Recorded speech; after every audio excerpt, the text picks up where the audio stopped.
네, 생활하다 보면 또 업무 중에 부당하거나 억울한 일을 당할 때가 있는데요. 그럴 때 어떻게 하십니까?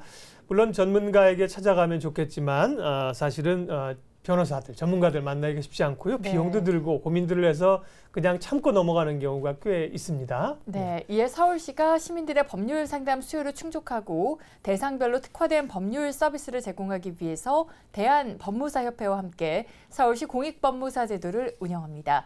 오늘 시시각각 토크에서는 정석윤 서울시 법률지원 담당관과 함께 관련된 이야기 자세히 나눠보겠습니다.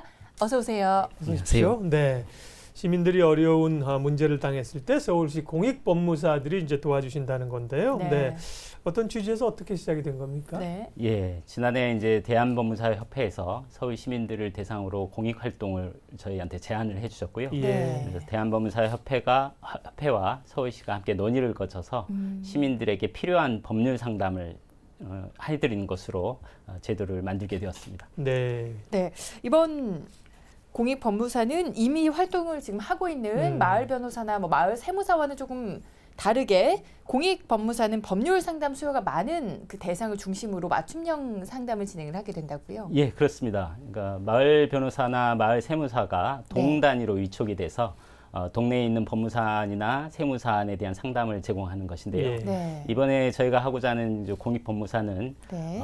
법무사의 상담 수요가 특히 많은 그런 해당 시설을 중심으로 네. 맞춤형 상담을 진행하게 된다는 점이 좀 다른 점입니다. 그렇군요.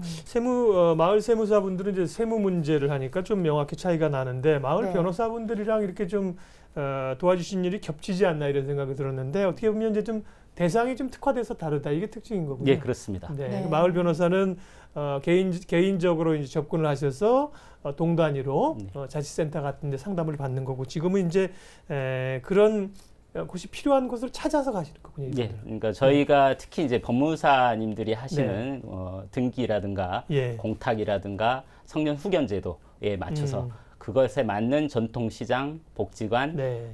산업단지 또는 창업보육센터 그 시설들을 이제 선정을 해서 예. 그곳에 위촉돼서 그곳에 맞는 상담을 진행하게 됩니다. 의미가 있네요. 네. 일단은 마을 변호사 같은 분들을 만나려면 개인 시민들이 주민센터 같은 데 가시면 되지만 사실 이런 기관에 있는 분들은 그렇게 접근하기가 또 좀 어려운 측면이 있어요. 네네. 그런 것을 이제 해결해 주시는군요. 네. 법무사협회가 먼저 또 이런 일을 하겠다고 제안을 했다니까 참 좋네요. 그러면 활동하시는 공익법무사분들은 어떤 분들이고요? 어떻게 선발이 됩니까? 네. 일단 대한법무사협회가 5개 서울 내에 이제 지방회와 함께 예. 공익 활동을 하고자 하시는 법무사들의 모집을 하셨고요. 예. 네.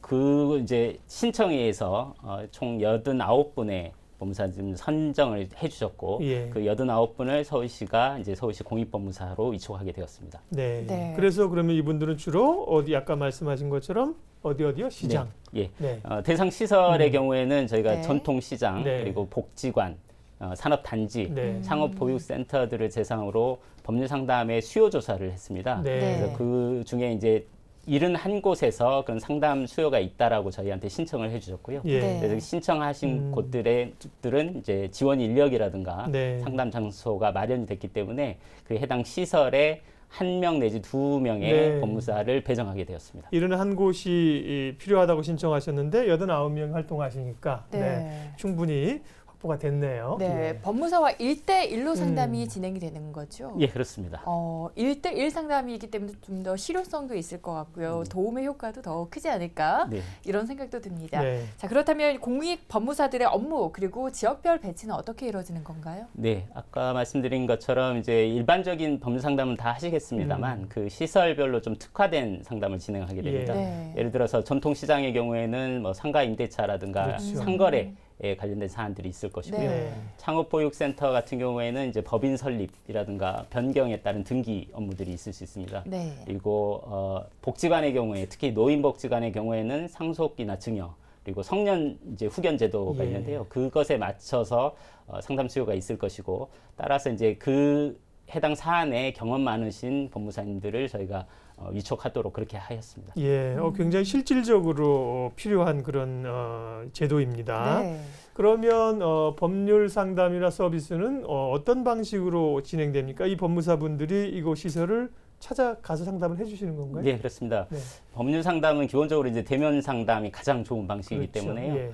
해당 시설에 이제 정해진 날짜를 정기 상담일을 정해서 네. 그 위촉된 법무사님들이 방문을 해서 상담을 하게 되고요. 예. 다만 필요한 경우에는 이제 전화 상담을 보조적으로 저희가 하는 것으로 그렇게 준비하고 있습니다. 예. 그러면 가능하면 이제 법무사분들이 활동하는 주변 지역이랑 이렇게 좀 매칭이 되는지 그건 이제 법무사회에서 이제 하신 거죠? 네, 그렇습니다.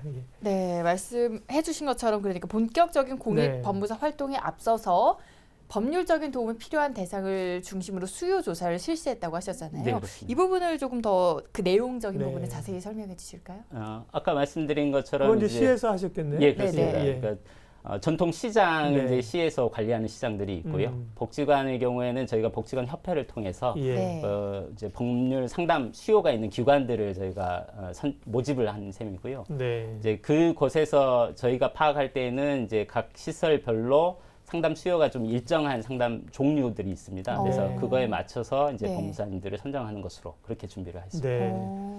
그 이번에 이제 서울 공익 법무사는 처음이라 1차 조사를 하셨습니다만 이제 앞으로 그렇게 하고 나서 굉장히 도움이 된다는 얘기가 있으면 또 좀 우리도 해달라고 하는 것이 더 늘어날 수도 있겠습니다. 예, 그럴 수 있습니다. 이 그렇죠. 상담 성과가 좀 알려지고 네. 실제 네. 필요로 하는 분들이 많게 되면 네. 그 시설들도 점차 저희가 확대될 수 있을 거라 그렇게 기대하고 있습니다. 그러게요. 점점 더 늘어나겠습니다. 네. 그러면 이제 지금 시작을 하신 건가요? 언제부터 시작하시는 건가요? 네, 저희가 해당 시설별로 5월 중에 이제 상담을 시작하게 되는데요. 네. 아직 이제 준비 단계에 있고 예. 네. 이제 셋째 주 수요일을 저희가 정기 상담일로 정하고 있기 때문에 네. 네. 빠른 곳은 이제 이번 달 셋째 주 수요일부터 상담이 진행되게 됩니다. 네. 네. 그렇게 딱 날을 정하는 것도 규칙적으로 되니까 좋네요. 네. 그러면 이제 구체적인 그 상담들이 어떻게 진행이 될까 사례를 좀 들어서 설명을 해주세요.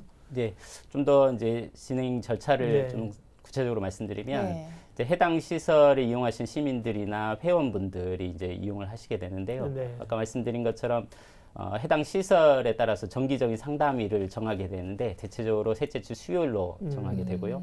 따라서 그 해당 시설에 상담 신청을 하시고 정해진 시간에 맞춰서 가시면 상담을 받으실 수 있게 됩니다.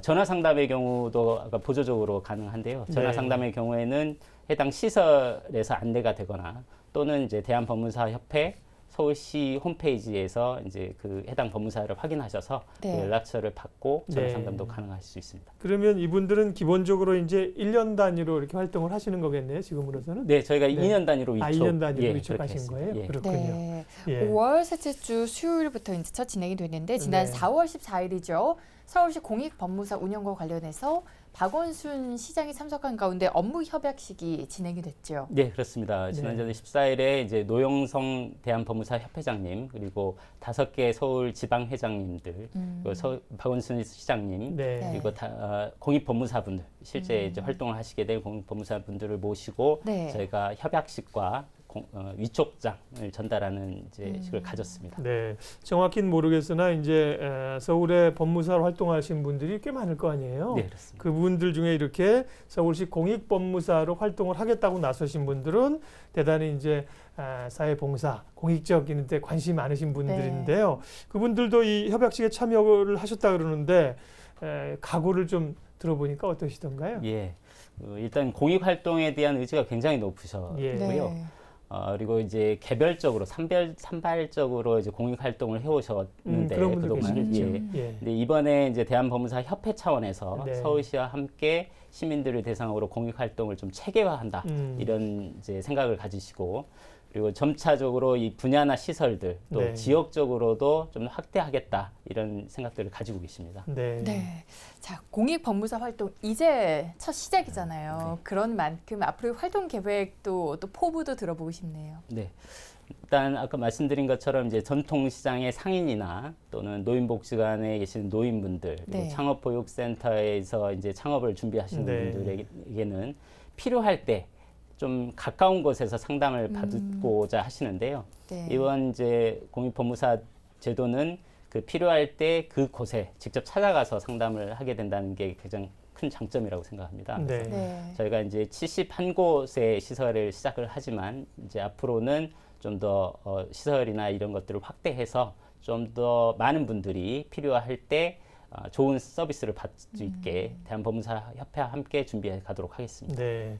그러니까 지금 말씀하신 상인분들이나 센터나 이런 것들은 서울시 공익법무사를 잘 활용하시고 이야기하시면 어려움을 해결할 수 있고요. 기존에 이제 지역에 사시는 주민들은 서울시 마을 변호사를 이용하시면 되는 거죠? 네, 그렇습니다. 네. 이제 저희가 서울시 청사에 이제 시민 법률 상담실이 있어서 예. 그곳에서도 법률 상담이 이루어지고요. 예. 또 서울시 홈페이지 법무행정 서비스라는 홈페이지를 통해서도 사이버 상담도 이루어집니다. 네. 그리고 말씀하신 것처럼 현재 183개 동에 이제 위촉되어 있는 마을 변호사를 통해서 네. 동주민센터에서 대면 상담과 전화 상담도 받으실 수 있습니다. 네. 저희가 내년까지는 이제 서울시의 전 동에 마을 변호사를 위촉할 계획이고요. 네. 저희가 전 동에 이제 마을 변호사를 위촉하게 되면 아까 말씀하신 것처럼 동별 그리고 또 이 공익법무사 이 시설별로 네. 네. 이제 필요할 때 좀 필요한 분들에게 적시에 서비스를 네. 제공하는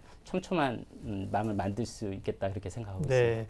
제일 먼저 시작한 게 마을 변호사 제도인가요? 세무사 제도보다도? 예, 그렇습니다. 네. 마을 변호사 제도에서 마을 세무사, 이번엔 서울시 공익법무사로 활동하실 분들까지 정해져 있습니다. 이런 식으로 이제 확대가 되다 보면 더 많은 뭐 법률적인 혹은 뭐 재정적인 뭐 이런 서비스를 활용할 연계할 것들이 또 꽤 많을 것 같아요. 네, 그렇습니다. 예. 말씀하신 것처럼 이제 대한법무사협회라는 네. 민간 단체 공익 활동을 서울시와 함께 시민들에게 이제 서비스를 제공하는 그런 협업을 했다는 것도 예. 중요한 의의가 있을 것으로 보이고요. 예. 이제 행정이 좀 더 발전을 하다 보니까 좀 더 세세한 부분에서 시민들에게 서비스를 제공하는 차원으로 저희가 생각하고 있습니다. 네.